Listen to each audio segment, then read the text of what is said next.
Hello everyone, कैसे हो आप सभी लोग। आई होप आप बहुत अच्छे होंगे और अच्छे से तैयारी भी चल रही होगी। सो आज हम करने वाले हैं मंथली एमसीक्यू सीरीज का part 8 for the month of सितंबर।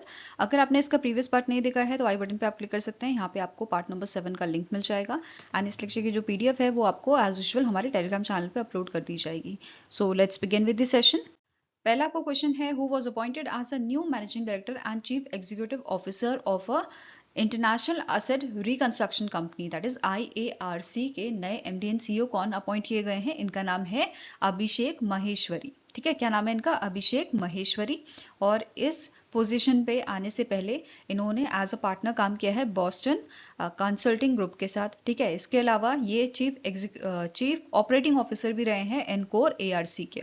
ठीक है, अब IARC की बात करें, इसे स्टैब्लिश किया गया था 2002 में under the SARFAESI act 2002 and इसके करंट चेयरमैन है प्रवीण कांतले। ठीक है, नेक्स्ट क्वेश्चन है, what is the primary purpose of a microsite launch by the RBI at indiacurrency.rbi.org.in? तो रिसेंटली RBI ने एक माइक्रोसाइट लॉन्च की है आपकी। ठीक है, जो हमें बताती है, जो हमें अवेयर करती है अबाउट दी बैंक नोट्स, जो इंडिया के बैंक नोट्स हैं आपके। ठीक है, उसके डिजाइन, उसके सिक्योरिटी फीचर्स क्या क्या हैं, उसके बारे में हमें फुल इंफॉर्मेशन देती है। Fine, so answer here is option number C, that is to educate the public on Indian bank notes design and security features. ठीक है, अब ये जो माइक्रोसाइट है इसने रिप्लेस किया है पैसा बोलता है .rbi.org.in को। ठीक है, ये जो आपकी साइट है इस पे आपको पूरी इंफॉर्मेशन मिल जाएगी हमारे बैंक नोट्स के बारे में। ठीक है, अब इससे रिलेटेड कुछ और इन्फॉर्मेशन देख लेते हैं। जैसे ये जो माइक्रोसाइट है ये हमें 360 डिग्री व्यू देगी हमारे बैंक नोट्स का। जैसे आपका जो है 50 का नोट है, 100 का नोट है, 500 का नोट्स है, तो हर एंगल से जो है हम एग्जामिन कर सकते हैं हमारे बैंक नोट्स को। ठीक है, ये फीचर हमें प्रोवाइड करती है। साथ में ही हमें क्लियर एक्सप्लेनेशन देती है सिक्योरिटी एलिमेंट्स के, जैसे वाटर मार्क के बारे में बताती है, लेटेंट इमेजेस, ऐसी इमेजेस जो हिडन होती है, जैसे गांधी जी की इमेजेस होती है ना, आपकी एक साइड तो आपकी विजिबल होती है। ठीक है, दूसरी साइड में आपकी लेटेंट इमेजेस होती है या हिडन इमेजेस होती है ना, जैसे आप थोड़ा तिरछा करोगे तब आपको दिखती है इमेजेस। ठीक है, वो होती हैं आपकी लेटेंट इमेजेस। ऐसी माइक्रो लेटरिंग, कलर शिफ्टिंग। ठीक है, ये सब, जैसे हमारी जो बीच में एक थ्रेड होती है ना नोट के बीच में, वो कलर चेंज करती है, अगर आप उसको टिल्ट करोगे ग्रीन और ब्लू कलर वो चेंज करती है। राइट, सो इस टाइप की इंफॉर्मेशन ये आपको इस नई वाली साइट पे मिलेगी। फाइन, इसके अलावा कुछ और आपके स्टैटिक क्वेश्चन देख लेते हैं। जैसे हाईएस्ट डिनोमिनेशन नोट जो RBI द्वारा प्रिंट किया गया है वो कितना है? हाईएस्ट है आपका 10K का। ठीक है, 10,000 का हाईएस्ट नोट जो है वो प्रिंट किया गया था RBI द्वारा। 1938 में किया गया था, फिर इसे डिमोनेटाइज किया गया था 1946 में, फिर दोबारा से इंट्रोड्यूस किया गया था 1954 में और फिर बाद में बंद किया गया था 1978 में। ठीक है, इसके अलावा कितनी लैंग्वेजेस आपकी जो है इंडियन नोट्स में होती है? ठीक है, आपने देखी होगी लिपियां होती है। राइट, अगर आप बैक साइड में देखोगे तो आपको मिल जाएंगी 15 लैंग्वेज होती हैं, इंग्लिश और हिंदी ये भी आपकी रहती हैं उसमें। ठीक है, इसके अलावा करेंसी पेपर जो है वो कौन सा होता है? 100% कॉटन हम यहाँ पे यूज करते हैं for the currency paper. Fine, इसके अलावा एक ऐप भी है यहाँ पे, mobile aided note identifier app. अब ये किसके लिए बनाई गई है? जो ऐसे पर्सन होते हैं जो देख नहीं पाते हैं। ठीक है, तो वो इस ऐप के थ्रू पता लगा सकते हैं कि कितने रुपए का ये नोट है। ठीक है, it is made for visually impaired person, identified the note denomination of Indian bank note. ठीक है, ये ऑफलाइन वर्क करती है ऐप एंड ये महात्मा गांधी सीरीज जो आपकी है, नई या पुरानी वाली, उन दोनों के नोट्स जो हैं उनको आइडेंटिफाई करती है। ठीक है, इसके अलावा एक क्वेश्चन है, इंटरेस्टिंग भी है, कि how much in coins can customer deposit in the bank? कितना आप अमाउंट जो है in a form of coins submit कर सकते हो बैंक में? तो कुछ गेसेस हैं आपके, कितना कर सकते हो? आंसर क्या है? एज पर RBI आप इसकी कोई लिमिट नहीं दी गई है, आप कितना भी अमाउंट जो है in a form of coin जो है जमा कर सकते हो बैंक में। ठीक है, नाउ नेक्स्ट क्वेश्चन है, who is the author of a biography MS Swaminathan the man who fed India? तो रिसेंटली बायोग्राफी आपकी लॉन्च की गई है MS स्वामीनाथन जी की। ठीक है, MS Swaminathan the man who fed India नाम से, और इसके ऑथर आपके हैं प्रियंबदा जय कुमार। ठीक है, आंसर आपका यहाँ पे है ऑप्शन नंबर सी। नाउ इसे पब्लिश किसने किया है? The book was publish by Harper Collins, publisher India. And M S Swaminathan ji के बारे में बात करें तो इन्हें फादर ऑफ ग्रीन रेवोल्यूशन के नाम से भी जाना जाता है और इन्हें बहुत सारे अवार्ड आपके दिए गए हैं, जैसे रमन मगस्य अवार्ड इन 1971 में दिया गया था, वर्ल्ड फूड प्राइज अवार्ड, ठीक है, जो आपका पहला प्राइज था, इनिशियल प्राइज जो था वो 1987 में दिया गया था इन्हें। फिर भारत रत्न 2024 में दिया गया था। देन पद्मश्री 1967 में, पद्म भूषण आपका 1972 में, पद्म विभूषण 1989 में दिया गया था एम एस स्वामीनाथन जी को। यहाँ पे आप बुक देख सकते हैं ये। नेक्स्ट क्वेश्चन है, which of the following statement is are correct regarding the SEBI's new relaxation for public sector undertaking. तो रिसेंटली सेबी ने आपके कुछ जो रिलैक्सेशंस हैं, ठीक है, वो नोटिफाई किए हैं regarding the public sector undertaking. उनके बारे में आपके पॉइंट्स हैं, आपको बताना कौन सा करेक्ट है, ठीक है।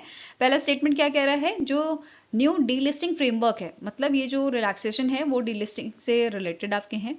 तो नया डीलिस्टिंग फ्रेमवर्क जो है ये अप्लाई होगा only to the public sector undertaking where government holds 90% or more equity। ऐसे पब्लिक सेक्टर अंडरटेकिंग जिसमें गवर्नमेंट का जो होल्डिंग है वो 90% या उससे ज़्यादा है, ठीक है, वो ही उन पे ही ये चीज़ अप्लाई होगी, ठीक है, उनके लिए ही रिलैक्सेशन है यहाँ पे, ठीक है। दूसरा पॉइंट कह रहा है the requirement for approval for 2/3 of public share holding has been relaxed for eligible public sector undertaking. जो आपके मतलब इस कैटेगरी में ऐसे पब्लिक सेक्टर अंडरटेकिंग्स जो ये वाली कंडीशन फॉलो करते हैं उनके लिए 2/3 पब्लिक शेयर होल्डिंग का अप्रूवल जो पहले आपका कंडीशन रखा जाता था वो अब हटा दिया गया है, ठीक है। तीसरा पॉइंट बोल रहा है the fixed price offer must be at least 15% higher than the floor price. इसके अलावा नेक्स्ट है कि जो शेयर होल्डर है they have 1 year post delisting to tender share, thereafter the company must deposit funds within 30 days, और जो remaining available जो funds हैं remains available for 7 year for the investor to claim, ठीक है। तो ये आपकी कुछ रिलैक्सेशन यहाँ पे दी गई हैं सेबी द्वारा। इनमें से कौन सी करेक्ट है? तो ये सारे आपके करेक्ट हैं, ठीक है। आंसर आपका यहाँ पे हो जाएगा that is all are correct. Next आपका क्वेश्चन है, who authored the biography believer's dilemma Vajpayee and the Hindu right path to power 1977 till 2018। तो रिसेंटली आपका सेकेंड पार्ट लॉन्च किया गया है जो बायोग्राफी है अटल बिहारी वाजपेयी जी की, ठीक है, हमारे फॉर्मर प्राइम मिनिस्टर हैं। एंड इसका नाम क्या है? Believer's dilemma Vajpayee and the Hindu right's path to power, और इसको ऑथर किया है अभिषेक चौधरी ने, ठीक है। It is authored by the Abhishek Chaudhary, और इसका जो पहला पार्ट था वो आपका 2022 में पब्लिश किया गया था। फर्स्ट वॉल्यूम जो इसका था the ascent Vajpayee the ascent of Hindu rights 1924 till 1977, ठीक है।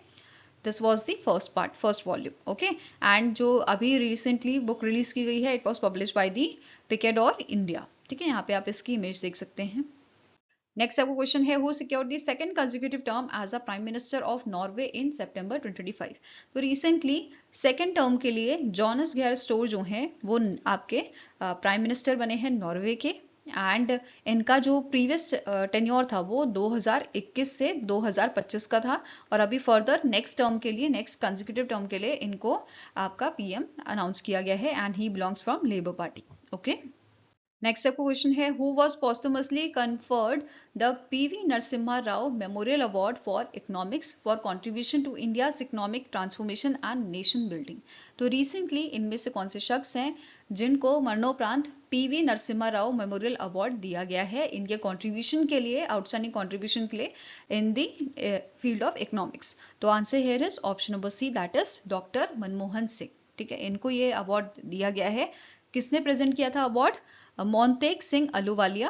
एंड इस अवार्ड को रिसीव किया है इनकी वाइफ ने गुरशरण कौर द्वारा इस अवार्ड को रिसीव किया गया है, ठीक है। अब बात करते हैं डॉक्टर मनमोहन सिंह जी की। तो इन्होंने as a chief economic advisor serve किया है, ठीक है। फिर ये मिनिस्ट्री ऑफ फाइनेंस के सेक्रेटरी भी रहे हैं, और 15th आरबीआई गवर्नर ये आपके बने थे 1982 से 1985 के बीच में। Then deputy chairman planning commission 1985 से 1987 के बीच में, इकोनॉमिक एडवाइजर भी थे 1990 से 1991 के बीच में।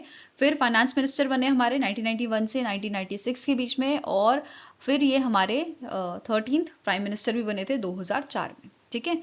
अब बात करते हैं अवार्ड की। तो PV Narasimha Rao memorial award जो है ये दिया जाता है economics, public policy, governance, national development की फील्ड्स में। मतलब ये जो फील्ड होती हैं इनमें जो अच्छा काम करता है इंडिविजुअल उसको ये अवार्ड दिया जाता है। एंड इस अवार्ड को PV Narasimha Rao memorial foundation द्वारा दिया जाता है, ठीक है, जिसके कारण प्रेसिडेंट है के रामचंद्र। हेडक्वार्टर इसका हैदराबाद तेलंगाना में लोकेटेड है। नेक्स्ट आपका क्वेश्चन है which airline sign a code share agreement with Air India to enhance travel connectivity. तो रिसेंटली इनमें से कौन सी आपकी एयरलाइन है जिसने एयर इंडिया के साथ कोड शेयर अग्रीमेंट साइन किया है? पहले तो ये समझो कोड शेयर अग्रीमेंट है क्या। बेसिकली देखो, फॉर एग्जाम्पल कोई आपकी कंट्री है जैसे जापान, ठीक है, जापान एक कंट्री है। अब हमारी जो एयरलाइन है, ठीक है, एयर इंडिया जो है, एयर इंडिया इंडिया से जापान में जाती होगी, ठीक है, और जापान से इंडिया आती होगी। तो जापान के कुछ पर्सन जो हैं वो इंडिया आते होंगे, इस फ्लाइट में आते होंगे कि नहीं, है ना। तो यहाँ पे जापान क्या करेगा, एक अग्रीमेंट साइन कर देगा आपकी एयर इंडिया के साथ कि जो टिकट्स है वो हमारे नाम से बुक होगी। जैसे जापान की कोई एयरलाइन कर लेते हैं जेए नाम से, जापान एयरलाइन करके, ठीक है, कि जो टिकट बुक्स हो रही है वो जापान एयरलाइन करवा रहा है, बट जो एक्चुअल में पैसेंजर बैठ रहा है वो एयर इंडिया के प्लेन में बैठ रहा है, ठीक है। मतलब कि जो फ्लाइंग सर्विसेज है वो तो ये प्रोवाइड करे, पर जो टिकट बुक्स हो रही हैं वो इनके नाम से हो रही है। तो यहाँ पे क्या हो रहा है, इन दोनों ने पार्टनरशिप कर ली है और इसे बोला जाता है कोड शेयर अग्रीमेंट। फाइन। तो यहाँ पे अभी recently code share agreement sign हुआ है एयर अस्थाना, जो कजाकिस्तान की आपकी एयरलाइन है, और एयर इंडिया के बीच में। और यहाँ पे इन्होंने क्या बोला है, अंडर दिस एग्रीमेंट एआई आपको अपनी फ्लाइट्स जो है जो ऑपरेट कर रही हैं आपकी एयर अस्थाना के साथ या कजाकिस्तान में, उसमें आप एआई डेजिग्नेटर कोड लगा दीजिए, ठीक है। अब यहाँ पे क्या होगा, एलमेती कजाकिस्तान से जो फ्लाइट न्यू दिल्ली को आ रही है उसमें यहाँ पे ये चीज़ आपकी फॉलो होगी। साथ में ही ऐसे ही एलमेटी टू मुंबई में जो फ्लाइट जा रही हैं उसमें भी ये चीज़ फॉलो होगी, ठीक है। आई होप ये चीज़ क्लियर हुआ होगा कि कोड शेयर अग्रीमेंट होता क्या है। Fine. Now next is India participated in the 9th edition of which Russian-Belarusian joint strategic military exercise held in September 2025। तो recently आपका 9th edition हुआ है जापर्ड एक्सरसाइज का, ठीक है। ये एक्सरसाइज जो है आपकी रशिया और बेलारूस के बीच में होती है और इस बार यहाँ पे इंडिया ने पार्टिसिपेट किया है, जो 10 सितंबर से 16 सितंबर तक चली थी। एंड ये आपकी Mulino training ground in Nizhny Novgorod Russia and Belarusian training ground में आपकी हुई थी, ठीक है। इंडिया में इंडिया के कंटीजेंट जो थे इसमें 65 पर्सन्स ने पार्टिसिपेट किया था, which is led by the Kumaon regiment, ठीक है, इसने इसे लीड किया था। अब जो ये जापर्ड एक्सरसाइज है ये आपके 4 साल में एक बार होती है। लास्ट टाइम ये 2021 में आपकी की गई थी। Now next is where was 44th meeting of SCO's regional anti-terrorist structure, that is SCO's RATS Council held। तो 44th मीटिंग जो आपकी हुई थी ये कहाँ पे हुई है, ये आपकी हुई है चोलपोन एता किर्गिस्तान में, ठीक है। Answer here is option number A, that is Kyrgyzstan में ये आपकी हुई थी। किर्गिस्तान ने इसे चेयर किया था। एंड अभी यहाँ पे पाकिस्तान ने जो है Shanghai corporation organisation regional anti terrorist structure जो है 2025-26 का, उसके चेयर की जो पदवी है वो संभाल ली है, ठीक है। पहले किर्गिस्तान के पास थी, अब ये पाकिस्तान के पास है 2025-26 के लिए। तो इस पे बेस आपका क्वेश्चन बन सकता है, ये याद रखिएगा। नेक्स्ट आपका क्वेश्चन है India sign MOU to boost bilateral trade with which country. तो रिसेंटली मैक्सिको और इंडिया के बीच में बायलैटरल ट्रेड से रिलेटेड एमओयू साइन हुआ है, ठीक है। तो आंसर हो जाएगा ऑप्शन नंबर सी।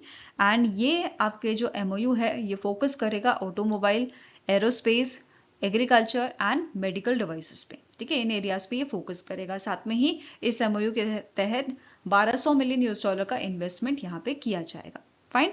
अब ये अनाउंसमेंट किसने की थी, फ्रांसिस्को सेरवेंटेस डियाज जो प्रेसिडेंट हैं बिजनेस कोऑर्डिनेटिंग काउंसिल के ऑफ मैक्सिको, इनके द्वारा ये अनाउंसमेंट की गई थी एट दी FICCI लीड्स जो आपकी न्यू दिल्ली में हुई थी। फाइन।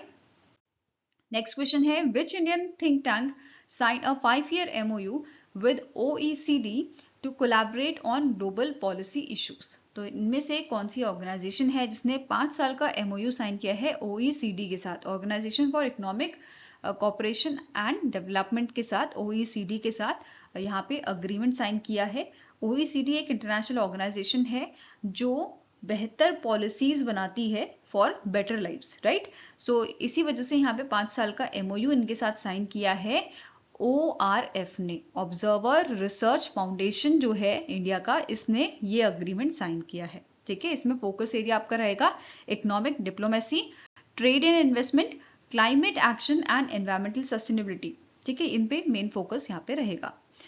नाउ नेक्स्ट क्वेश्चन है, the ACME group sign a joint venture with Japan's IHI Corporation to establish India's largest green ammonia project at Tash। तो ACME ग्रुप जो है इनका एक जॉइंट वेंचर है जापान के IHI कॉरपोरेशन के साथ, और ये जॉइंट वेंचर मिल के स्टैब्लिश कर रहा है इंडिया का लार्जेस्ट ग्रीन एमोनिया प्रोजेक्ट। कहाँ पे? उड़ीसा में, उड़ीसा के गोपालपुर में बेसिकली। ठीक है, तो आंसर यहाँ पे हो जाएगा ऑप्शन नंबर सी। अब शेयर होल्डिंग की बात करें, जॉइंट वेंचर जो है इसमें जापान की कंपनी का 30% स्टेक रहेगा, वेरस ACME ग्रुप जो है आपका, इसका 70% का स्टेक यहाँ पे रहेगा। वहीं पे प्रोडक्शन कैपेसिटी की बात करें तो एनुअली ये जो प्रोजेक्ट है आपका, ये 0.4 मिलियन टन्स जो है अमोनिया जो है वो प्रोड्यूस करेगा। ठीक है, साथ में ही इसका टारगेट है कमीशन करने का 2029-2030 तक। ठीक है, साथ में ये कार्बन एमिशन जो है, कार्बन डाइऑक्साइड जो है वो रिड्यूस करेगा 0.8 मेट्रिक टन। ठीक है, million tons. Okay, next is the Ministry of Road Transport and Highways collaborated with which companies to raise road safety awareness under the सड़क सुरक्षा अभियान। सड़क सुरक्षा अभियान आपका 2023 में लॉन्च किया गया था। ठीक है, एंड इसको इस बार 3 साल इसका मतलब 3rd ईयर इसका चला है अभी। एंड यहाँ पे रिसेंटली हमारी जो रोड मिनिस्ट्री है, ministry of road transport and highways है, इनके द्वारा कोलैबोरेशन किया गया है आपका जोमेटो एंड ऊबर के साथ। ठीक है, किस चीज के लिए? रोड सेफ्टी अवेयरनेस फैलाने के लिए। फाइन, तो आंसर यहाँ पे क्या हो जाएगा? It is your option number B. अब यहाँ पे ये चीज हम क्यों कर रहे हैं?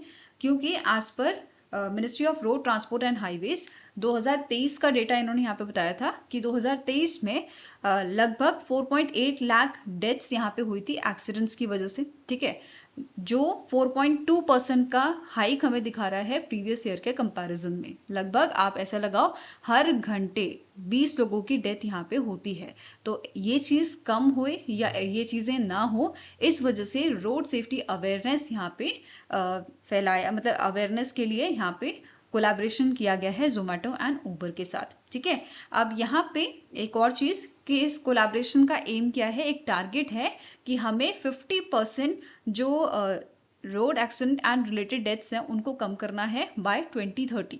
ठीक है, 50% हमें ये रेट कम करना है बाय द ईयर 2030। ठीक है, अब यहाँ पे जो कोलैबोरेशन हुआ है इसके तहत जोमेटो एंड ऊबर जो है ये road safety tips and announcement जो है वो अपनी ऐप्स में फीचर करेंगे। ठीक है, एंड यहाँ पे अमिताभ बच्चन जी को बेसिकली इन्होंने यहाँ पे ऐड किया है इस कैंपेन के लिए, ताकि ये रोड सेफ्टी टिप्स और अनाउंसमेंट कर सके। ठीक है, इनके द्वारा मतलब करवा सके। ओके, नेक्स्ट है सड़क सुरक्षा अभियान। जैसा कि मैंने बताया 2023 में इसको लॉन्च किया गया था, अभी 3रा ईयर इसका है। एंड 2025 का आपका थीम क्या है? परवाह करेंगे सुरक्षित रहेंगे। ठीक है, this is the theme of सड़क सुरक्षा अभियान 2025। नेक्स्ट आपको क्वेश्चन है, which organisation sign a MOU with the agricultural and processed food products export development authority, that is APEDA, to boost India's cooperative led agricultural export. तो इनमें से कौन सी organisation है जिसके साथ MOU साइन हुआ है APEDA का? किसके लिए? बूस्ट करने के लिए इंडिया के कोऑपरेटिव लेड एग्रीकल्चरल एक्सपोर्ट को। तो answer here is it is signed with the National Cooperative Exports Limited, that is NCEL के साथ ये अग्रीमेंट साइन हुआ है APEDA का। ठीक है, नाउ सिग्नेटरीज की बात करें तो अभिषेक देव जो चेयरमैन है APEDA के, एंड अनुपम कौशिक जो MD है NCEL के, इनके बीच में ये अग्रीमेंट साइन हुआ था। ठीक है, NCEL की बात करें, हेडक्वार्टर्स का लोकेटेड है न्यू दिल्ली में, स्टैब्लिश किया गया था 2023 में। APEDA इसका भी हेडक्वार्टर न्यू दिल्ली में है और 1986 में इसकी शुरुआत की गई थी। नेक्स्ट क्वेश्चन है which organisation sign a technology transfer agreement with ISRO in space and NSIL to mass produce the small satellite launch vehicle that is SSLV, जो आपका थर्ड स्टेज लॉन्च व्हीकल है जिसे लॉन्च किया था इसरो ने। ठीक है, मतलब बनाया किसने है, इसरो ने इसे बनाया है। कैपेसिटी इसकी है कि ये अप टू 50 kg का जो लोड है वो यहाँ पे लॉन्च कर सकता है। ठीक है, लो अर्थ ऑर्बिट पे ये वर्क करता है और कॉस्ट इफेक्टिव होता है, फ्लेक्सिबल होता है, राइट। सो रिसेंटली HAL जो है, HAL के साथ साइन हुआ है technology transfer agreement ISRO in space और NSIL का। ठीक है, तो आंसर हो जाएगा option number A, that is HAL, Hindustan aeronautics limited. ठीक है, सिग्नेटरीज की बात करें, जया कृष्णन S जो CEO है HAL के, देन राजा रंजन जो डायरेक्टर हैं विक्रम साराभाई स्पेस सेंटर। ठीक है, बेसिकली इसरो से इन्होंने ये अग्रीमेंट साइन किया है। M मोहन जो चेयरपर्सन है NSIL के, चेयरपर्सन एंड मैनेजिंग डायरेक्टर हैं, और इन स्पेस से राजीव ज्योति जो डायरेक्टर हैं। ठीक है, इनके बीच में ये अग्रीमेंट आपका साइन हुआ था। नाउ HAL जो है जिसके साथ अग्रीमेंट यहाँ पे साइन हुआ है, तो HAL का 2 साल का टेक्नोलॉजी एब्जॉर्प्शन फेज रहेगा और 10 साल का प्रोडक्शन पीरियड रहेगा। और जो इसका टेक्नोलॉजी एब्जॉर्प्शन फेज है यहाँ पे इससे सपोर्ट करेगा इसरो यहाँ पे technical training and support provide करेगा। फाइन, इसी के साथ नोट करना है ये 100th टेक्नोलॉजी ट्रांसफर था आपका इन स्पेस का, जो HAL के साथ साइन हुआ है इनका। ओके, नाउ HAL की बात करें, इसके CMD हैं DK सुनील, हेडक्वार्टर बैंगलोर कर्नाटका में लोकेटेड है और इसे स्टैब्लिश किया गया था 1940 में। Now next is which ministry has launch the beta version of Adi Sanskriti और digital learning platform dedicated to tribal art forms. तो रिसेंटली जो ट्राइबल मिनिस्ट्री है, ठीक है, ट्राइबल अफेयर्स मिनिस्ट्री जो है, इन्होंने बीटा वर्जन लॉन्च किया है आदि संस्कृति का।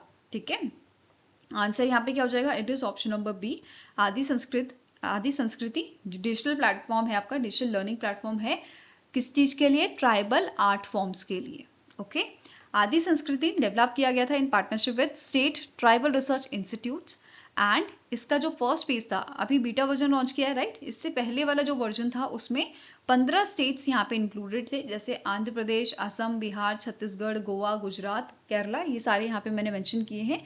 और इन्होंने कंट्रीब्यूट किया था to the documentation, content creation and digital mapping of the tribal art form. ठीक है, अब बीटा वर्जन लॉन्च किया गया है और इसमें 3 की पार्ट्स आपके हैं, जैसे आदि विश्वविद्यालय जो डिजिटल ट्राइबल आर्ट एकेडमी है and it offers 45 courses on dance, painting, crafts, music and folklore. ठीक है, नेक्स्ट है आदि संपदा, ये सोशो कल्चरल रेपोजिटरी है और इसमें आपको ओवर 5000 डॉक्यूमेंट्स मिल जाएंगे, पेंटिंग के ऊपर, डांस के ऊपर, टेक्सटाइल्स के ऊपर। ठीक है, नेक्स्ट है आदि हाट, ऑनलाइन मार्केट प्लेस है यहाँ पे। ठीक है, जो सपोर्ट करता है tribal artisans by enabling direct consumer access and sustainable livelihood. तो यहाँ पे जो आर्ट फॉर्म्स है, जैसे पेंटिंग्स है, वो आप यहाँ पे खरीद सकते हो, राइट। सो यहाँ पे जो आर्टिसन है वो अपना प्रोडक्ट जो है वो यहाँ पे आपको ऑफर कर रहे हैं डायरेक्टली। ठीक है, तो ये चीजें यहाँ पे इंक्लूडेड हैं। इसके अलावा अभी रिसेंटली हमने आदि वाणी के बारे में भी पढ़ा था, इसे भी किसने लॉन्च किया था, मिनिस्ट्री ऑफ ट्राइबल अफेयर्स द्वारा इसको लॉन्च किया गया था। ठीक है, क्या नाम था इसका, आदि वाणी, ये भी आपका बीटा वर्जन था and it is first AI power translator for tribal languages. ठीक है, ये ध्यान में रखना है। Now next is what is the total approved cost for doubling the Bhagalpur Dumka Rampur Hat railway line as approved by the cabinet committee of economic affairs. तो recently CCEA द्वारा एक अप्रूवल किया गया है, किस चीज का अप्रूवल दिया गया है, for doubling the Bhagalpur to Dumka Rampur Hat railway line का। ठीक है, सिंगल रेलवे लाइन ये है एंड यहाँ पे इसके लिए कितना अमाउंट जो है वो अप्रूव किया गया है, तो इट इज 3169 करोड़ का अप्रूवल दिया गया है। ठीक है, नाउ इसकी लेंथ कितनी है, 177 किलोमीटर इसकी लेंथ है और ये जो आपका डबलिंग है इस रेलवे लाइन की, ये आपकी कवर कर रही है बिहार, झारखंड और वेस्ट बंगाल को, मतलब इन तीनों राज्यों से होके ये गुजरेगी। इसके अलावा एक और अप्रूवल दिया गया है for the construction of 4 lane greenfield access controlled Mokama Munger section of Buxar Bhagalpur high speed corridor in Bihar, और इसके लिए बजट आपका दिया गया है 4447.38 करोड़ का, जिसकी लेंथ है 82.4 किलोमीटर्स की। एंड अगर बात करें अगर स्पीड की, तो इसे डिजाइन किया जा रहा है for the speed up to 100 kilometres per hour. Okay, now next question is who has been sworn as a 15th vice president of India. तो इनमें से कौन से पर्सनालिटी है जो 15वें वाइस प्रेसिडेंट बने हैं इंडिया के? तो आंसर हेयर इज, इनका नाम क्या है? सीपी राधाकृष्णन। ठीक है, answer here is option number D, that is CP Radhakrishnan, जो आपके फॉर्मर गवर्नर थे महाराष्ट्र के। ठीक है, इन्होंने सक्सीड किया है जगदीप धनखड़ को, जिन्होंने रेजिग्नेशन दिया था अभी, राइट। यहाँ पे आप इनके इमेज देख सकते हैं। नाउ नेक्स्ट आपको क्वेश्चन है, who was appointed by the President Draupadi Murmu to additionally discharge the duties of Governor of Maharashtra after CP Radhakrishnan resigned। तो आंसर आपका हो जाएगा, दैट इज एडिशनल चार्ज दिया गया है गवर्नर ऑफ महाराष्ट्र का टू दी आचार्य देवव्रत, जो आपके करंटली सर्व कर रहे हैं गवर्नर गुजरात के। ठीक है, यहाँ पे आप जो है इनकी इमेज देख सकते हैं। Now next is who has been recommended by the Financial Services Institution Bureau for the position of Managing Director of the State Bank of India। तो इनमें से कौन से आपकी पर्सनालिटी है जिन्हें सेलेक्ट किया गया है, जिन्हें रिकमेंड किया है फाइनेंशियल सर्विसेज इंस्टीट्यूशन ब्यूरो ने for the position of managing director of State Bank of India?